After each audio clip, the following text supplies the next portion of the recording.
इज़्ज़तमाब जनाब डॉक्टर फारूक अब्दुल्ला साहब,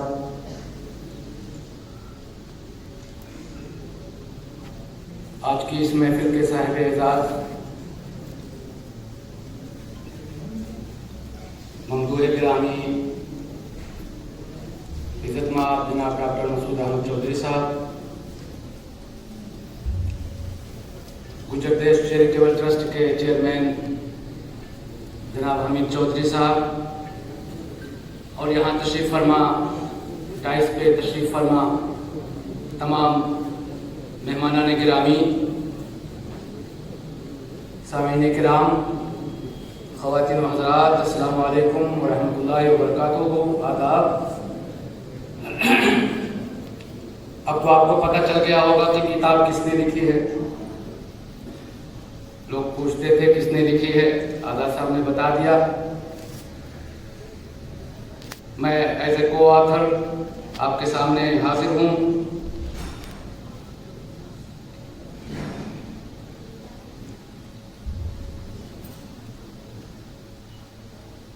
मुझे हुक्म दिया गया है कि मैं चौधरी साहब की शख्सियत, हयात और उनके बारे में जो किताब लिखी गई है उस किताब के बारे में इज़हार ख्याल करूं।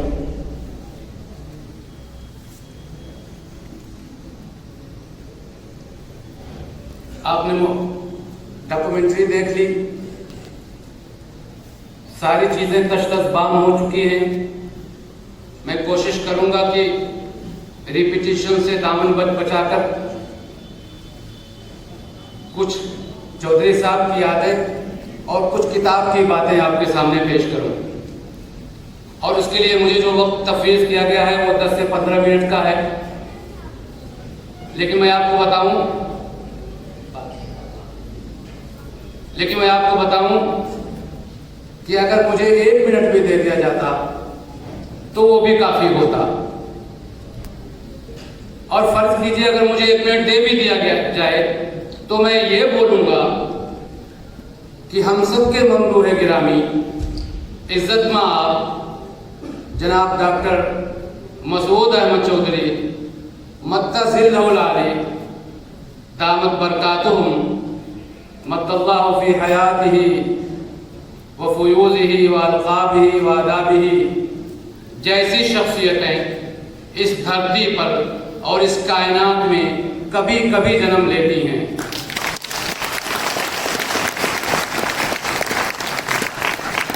और उसी शख्सियत के खतो खाल को इस किताब के अंदर पेश किया गया है जिसका अभी इजरा होने वाला है। कैसा फिर न उठा कोई बनी आमिर में, फख्र होता है कबीले का सदा एक ही शख्स, फख्र होता है कबीले का सदा एक ही शख्स। ये रही मेरी 1 मिनट की तकरीर। अगर खुदा न खास्ता इसलिए मैं कह रहा हूँ कि ऐसा हो नहीं सकता है। अगर खुदा न खास्ता डॉक्टर फारूक अब्दुल्ला साहब हमारे मेहमान खुसूसी, जिनको देखकर हम लोग, सुनकर हम लोग बड़े हुए हैं और जिनके बारे में हम सब भली भांति वाकिफ हैं कि जब वो बोलते हैं तो अपने ज़ोर बयान, अपनी सलासत, फसाद, बलागत, अपनी शगुफ्तगी और बरजस्तगी से सामीन के दिलों को मोह लेते हैं। अगर आप सब मुझे अभी कह दें कि डॉक्टर मसूद अहमद चौधरी की शख्सियत पर 1 घंटा तुझे वक्त दिया जाता है, बोलो, या 2 घंटा वक्त दिया जाता है, तो यकीन करें मैं बोलूंगा, आपको सुनना पड़ेगा। क्यों? क्योंकि जिक्र उस परिवश का और फिर बयां अपना, जिक्र उस परिवश का और फिर बयां अपना, बेसबब हुआ आखिर दुश्मन आसमां अपना। दोस्तों, मैं आज से कोई 15-16 साल कब मसूद साहब की शख्सियत से वाबस्ता हुआ और उसके बाद ये वाबस्तगी और ये ताल्लुक कब बाप बेटे जैसे पाकीज़ा रिश्ते में बंध गया ये मुझे पता ही नहीं चला। गुलिस्ता में जाकर हर एक गुल को देखा, न तेरी सी रंगत न तेरी सी बू। गुलिस्ता में जाकर हर एक गुल को देखा, न तेरी सी रंगत न तेरी सी बू है। बाप बेटे जैसे रिश्ते की बात इसलिए मैंने की है कि बाबा गुलाम शाह बादशाह यूनिवर्सिटी से आने के बाद मैं हमेशा आपसे राब्ते में रहा और कभी कभी नहीं भी रहा, लेकिन वो मैं उस कैफियत से दो चार रहा, जैसा कि गालिब ने कहा कि गर्चे रहा रहीने सितम हाय रोजगार, लेकिन तेरे ख्याल से गाफिल नहीं रहा। और अब गुज़िश्ता 1 साल से जब से हमने इस किताब का काम संभाला, तब से तो आपसे सैकड़ों बार बात हुई, और जब आपकी सेहत नासाज हुई तो सिर्फ चंद लोगों को ही पता था, और मैं भी उन खुश नसीबों में था जिसको ये बात पता थी कि आपकी सेहत नासाज है। और दोस्तों, मैंने ये वाइस चांसलर, हालांकि उनका और मेरा रिश्ता एक वाइस चांसलर और एक उस्ताद का था, एक एम्प्लॉय और एक एम्प्लॉयर का था, लेकिन बाप बेटे जैसा रिश्ता कैसे बना। वाइस चांसलर आते हैं चले जाते हैं, अपना कार्यकाल पूरा करते हैं चले जाते हैं। कभी आपने कोई ऐसा वाइस चांसलर देखा है? देखे होंगे, लेकिन अगर आपने नहीं देखा ऐसा वाइस चांसलर जिसका अपनी मुलाजमीन के साथ, जिसका अपनी एम्प्लॉइज के साथ, जिसका अपने लोगों के साथ बाप बेटे जैसा रिश्ता हो जाता हो, अगर आपने ऐसा कोई वाइस चांसलर नहीं देखा है तो देखिए जनाब डॉक्टर मसूद अहमद चौधरी साहब। कोई रूमी नहीं उठा अजम के लालसारों से, कोई रूमी नहीं उठा अजम के लालसारों से, वही आबो गिले ईना वही तबरेज है साथी, वही आबो गिले ईना वही तबरेज है साथी। दोस्तों, मैं अपने ममदूए मुकर्रम की मल्टी डायमेंशनल जिंदगी के दरख्शां पहलुओं के किस पहलू का जिक्र करूं? आपकी अर्ली लाइफ को डिस्कस करूं, आपकी प्रोफेशनल लाइफ को डिस्कस करूं, उधमपुर पुलिस एकेडमी में पेश की गई आपकी खिदमत का तस्करा करूं, राजौरी की ऊबड़ खाबड़ चटियल पहाड़ियों पर बाबा गुलाम शाह बादशाह यूनिवर्सिटी बनाने का किस्सा बयान करूं, गुजर देश चैरिटेबल ट्रस्ट कायम करने की दास्तान बयान करूं, अपने साथ उनकी मोहब्बत का जिक्र करूं, या छोटों के साथ उनकी शफकत का जिक्र करूं, आपकी किताबें ज़िश्त और आपकी किताबें अज़मत के कौन से वर्ग के किस चैप्टर को और किस इक़्तिबास को पढ़ूं, और ये सब पढ़ने का मेरे पास वक्त नहीं है, इन सब तफसीलात को बयान करने का वक्त नहीं है। अगर आप ये सब तफसीलात जानना चाहते हैं तो आप उस किताब को पढ़िए जिसका नाम मसूद अहमद चौधरी शख्स, शख्सियत और खिदमत है। और शायर ने कहा है कि राज़े हयात पूछ ले खिज़र खुजस्ता गाम से, जिंदा हर एक चीज़ है कोशिश नातमाम से। दोस्तों, आज से कोई 70-75 साल कब कालापन की पहाड़ियों पर एक फूल खिला था, वो फूल आज गुले सरसब्ज़ बन गया है। बाबू फैज साहब के घर में एक चिराग जला था जो आज आफ्ताबो महताब बन गया है, और जिसकी रोशनी से सारी दुनिया नहाई हुई है, जिसके फैज से ये सारी दुनिया जहाने मसूद बन गई है। दोस्तों, मत सहल हमें जानो फिरता है फलक बरसों, ताब खाक के पर्दे से इंसान निकलता है। चौधरी मसूद अहमद, डॉक्टर मसूद अहमद चौधरी एक कब्तरी शख्सियत के मालिक, एक मुदब्बिर, मुनज़्ज़िम, मुंतज़िम और सोशल रिफॉर्मर का नाम है। मैंने अबकारी कहा है डॉक्टर मसूद अहमद चौधरी को। लोग अबकारी का लफ्ज़ न जाने कैसे हमाशुमा के लिए इस्तेमाल कर लेते हैं। मैं आप जानते होंगे और मैं आपको बताऊं, अबकारी उस शख्सियत को कहते हैं जो बनी बनाई शायराओं से हट करके अपनी शायराएं निकाल करके चले, और मसूद अहमद चौधरी की शख्सियत इस लफ्ज़ की मुकम्मल तर्जुमान है। मैं सदा शायराओं से हटकर चला, मेरी पहचान का रास्ता है। आप तालियां तो बजाओ यार। और अगर उसी अबकारी शख्सियत की पहचान के बारे में आपको पूछना है तो कालापन की पहाड़ियों से पूछिए जहां आप पैदा हुए थे, अलीगढ़ के उस दानिशगाह से पूछिए जहां आपने तालीम हासिल की थी, और बाबा गुलाम शाह बादशाह यूनिवर्सिटी के उन ऊबड़ खाबड़ पहाड़ियों से पूछिए जहां आपने बाबा गुलाम शाह बादशाह यूनिवर्सिटी बनाकर चलाकर दिखा दी थी।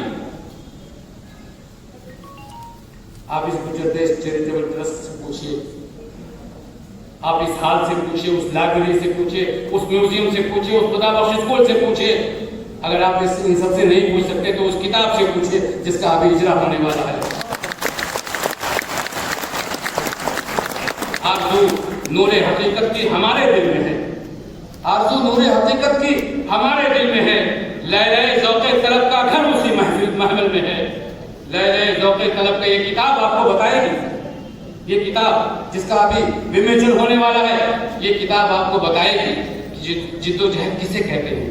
ये किताब आपको बताएगी कि मसूद अहमद चौधरी की शख्सियत गंजीने मानी का वो तिलिस्म है जिसका एक एक लफ्ज नए नए मानी और मफाहिम के दम खोलता है। ये किताब आपको बताएगी कि मसूद अहमद चौधरी ने मुंजमिद रूह में तलातुम कैसे बर्पा किया। ये किताब आपको बताएगी कि मसूद अहमद चौधरी ने पसमानदगी की खार में दुबकी हुई और जहालत की तारीकियों में सिसकती हुई, लरसती हुई, टामटोइयां मारती हुई कौम को कैसे निशाने इम्तियाज अदा किया।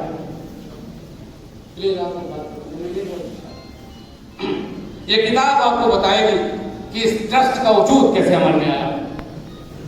ये किताब ये जो गुजर देश चैरिटेबल ट्रस्ट के गुंबदों से आरास्ता ये जो बिल्डिंग आप देख रहे हैं, क्या आप समझते हैं कि ये शाहाने गुजर का कारनामा है? नहीं, ये मसूद साहब जैसे कौम के उन गयूर अफराद का कारनामा है। कारनामा नहीं है, उनके ख्वाबों का ताजमहल है।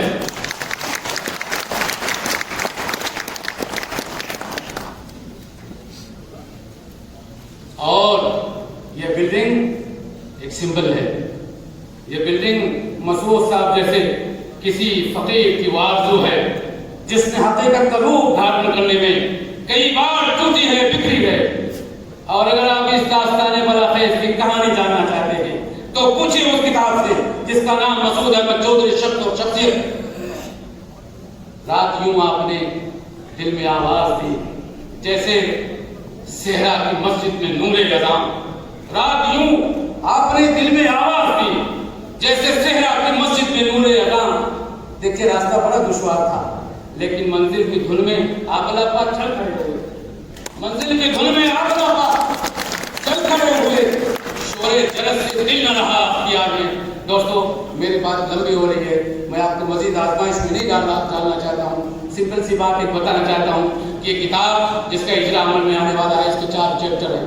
पहला चैप्टर जीस से मफरूद है जिसमें हमने आपकी जिंदगी को डिस्कस किया है, और दूसरा चैप्टर बाबे ट्रस्ट है जिसमें हमने कौम गुजर की नशत सानिया की कहानी बयान की है, और तीसरा चैप्टर वो बर्तबे सरसैयद है जिसमें बाबा गुलाम शाह बादशाह यूनिवर्सिटी के बनाने और चलाने की कहानी को बयान किया गया है, और चौथा चैप्टर सदाए उम्र रफ्ता है जिसमें डॉक्टर मसूद अहमद चौधरी साहब बनफ्से नफीस अपनी किताब जिंदगी के औरत को पलटते हैं और अपनी यादों को टटोलते हैं और सवालात के जवाब देते हैं और बताते हैं कि मैं कहाँ से चला था, मैं अकेला ही चला था, जानिबे मंजिल मगर लोग साथ आते गए और कारवां बनता गया। दोस्तों इस किताब में कई गवर्नर, कई वज़राए आला, कई एमपीज, कई जीडीपीज, कई वजीरों, कई मुफक्किरीन, मुदब्बिरीन, प्रोफेसरों और दानिशवरों के पैगामात, तासुरात और उनके ख्यालात भी आपको जानने को मिलेंगे। ये किताब आपको बताएगी कि मसूद अहमद चौधरी जैसी शख्सियत के सीने में लरसती हुई, सिसकती हुई इंसानियत का दिल सांस लेता है। ये किताब आपको बताएगी कि मसूद अहमद चौधरी हकीकत में अजीम शख्सियत के मालिक हैं। हम लोग बड़े बड़े ओहदों पर फाइज लोगों को बड़ा आदमी कह दिया करते हैं, मालो सर के मालिकों को हम बड़ा आदमी कह दिया करते हैं, लेकिन मैं बताऊं ग्रेट पर्सनालिटी आप जानते होंगे, अजीम शख्सियत उसको कहते हैं। उसकी जो डेफिनेशन बयान की गई है वो ये है, मैं अपनी बात खत्म कर रहा हूँ, उसकी डेफिनेशन ये है, अजीम शख्सियत उसको कहते हैं समाज पर जिसके असरात मुरतब होते हों वो अजीम शख्सियत होता है। और मसूद चौधरी के समाज पर जो असरात मुरतब हुए हैं वो अज़हर मिन अश-शम्स से तशनबाम है, क्योंकि आपने हमेशा लोगों के गम को दिया है, आपने हमेशा लोगों के दर्द को बांट कर दिया है। क्यों खंजर चले किसी पे तड़पते हैं हम अमीर, सारे जहां का दर्द हमारे जिगर में है, और अगर वो ये दर्द ना बांटते तो ये हाल नहीं होता, ये गुजर देश चैरिटेबल ट्रस्ट नहीं होता, ये लाइब्रेरी नहीं होती, ये केपी पब्लिक स्कूल नहीं होता, ये ख्वाब नहीं होता जिसे मसूद चौधरी साहब ने आप सबको दिया है। उस समाज को ऊपर ले जाने के लिए जो कारनामे अदा किए हैं वो भी नहीं होते, और ये जमीन नफीस नहीं होता जो हमारे सामने में मौजूद थे। दोस्तों, मुझे सहल हो गई मंजिलें, वो हवा के रुख भी बदल गए, तेरा हाथ में आ गया कि चिराग राह में जल गए। उसी चिराग की लौ से आज सारी कायनात मुनव्वर है, उसी चिराग की लौ से सारी दुनिया में उजाला है, उसी चिराग की लौ से इस जो कौम मिल्लत की ज़िंदगी में उजाला है। दोस्तों, मेरी बात ख़त्म होती है। मैंने जानबूझकर किताब के बारे में कंजूसी से इसलिए काम लिया है कि आप खुद आपका तजस्सुस कायम रहे, आप किताब को हासिल कीजिए और किताब को पढ़िए। मैं शुक्रगुजार हूँ। और किताब के अंदर, किताब में जिन जिन लोगों ने कंट्रीब्यूशन किया है, गनी जागल साहब और जिन जिन लोगों ने उसमें